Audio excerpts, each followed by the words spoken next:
31ને લઈ હવે ગણતરીના દિવસો જ બાકી છે, ત્યારે અમદાવાદ શહેર પોલીસ કમિશનર GS મલિક દ્વારા એક વિસ્તૃત ટ્રાફિક નોટિફિકેશન બહાર પાડવામાં આવ્યું છે, જે મુજબ અમદાવાદના કેટલાક માર્ગો ડાયવર્ટ કરાયા છે.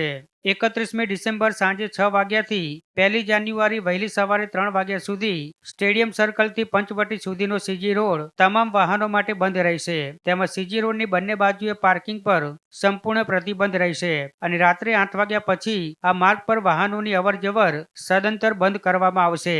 31મી ડિસેમ્બર રાત્રે 8થી 1 જાન્યુઆરી મોડી રાત્રે 3 વાગ્યા સુધી જાજરમાન ક્રોસ રોડથી તાજ સ્કાયલાઇન ક્રોસ રોડ સુધીનો રોડ બંને તરફથી બંધ રહેશે.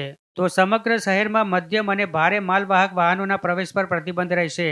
SG હાઈવે પર માત્ર પરમિટ ધરાવતા પેસેન્જર વાહનોને જ મંજૂરી મળશે.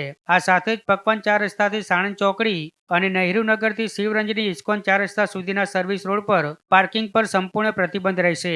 આથી જો તેમ છતાં કોઈ નાગરિક આ નિયમોનો ભંગ કરશે તો તેની સામે ભારતીય ન્યાય સંહિતા અને ગુજરાત પોલીસ એક્ટ હેઠળ કાયદેસરની કાર્યવાહી કરવામાં આવશે.